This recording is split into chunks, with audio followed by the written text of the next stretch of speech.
A federal advisory panel spent the last couple of days attending a hearing about Avandia. It is a prescription drug used to treat diabetes.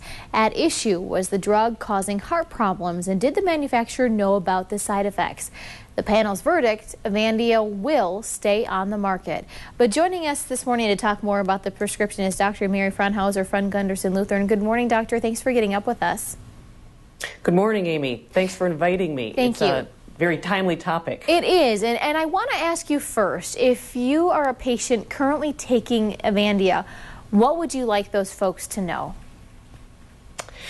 It's very important for them to remember that Avandia and all of the other medicines we use to keep blood sugars close to normal for people with diabetics have great benefit.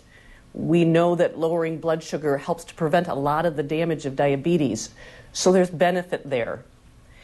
As with every other medicine we use, Avandia is not free of possible side effects. So having a good discussion with your doctor about those side effects and whether they fit you personally is a very important conversation to have.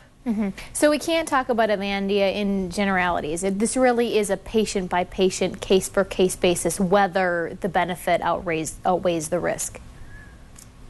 Exactly. And that's true for every medicine. I can't think of any medication that is good for everyone. It should be tailored to a patient's particular set of medical problems and other characteristics. That's the way that we avoid much of the side effects that come with treating with medicines. Obviously, I bet you a lot of patients out there are going to be a little bit more in tune if something doesn't feel quite right. What are the side effects that they should be concerned about, those which they should call their provider if they experience? For this class of drugs, the biggest concern that we have would be fluid collection. So if patients have swelling of the ankles, or if they are having any trouble breathing, those are signs that should be evaluated by their doctor. If they have any concerns, go ahead, I would like to add, Amy, that after hearing all of this in the news, I'm sure that people are wondering if it's a good medicine for them to stay on. And the most important thing to emphasize is that they should continue on Avandia, even if they have some concerns, until they can have that good conversation with their doctor.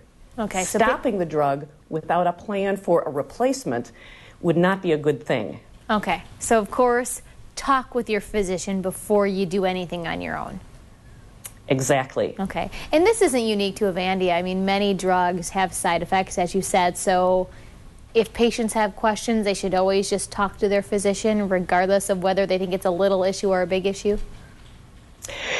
I think that any time a person is started on a new drug, they should be asking their doctor the name of the medicine, what it's for, how it will benefit them, and what possible side effects go with it. If at the end of the conversation you decide that you're going to follow your doctor's advice and use this medicine, have your doctor write down the name and what it's for.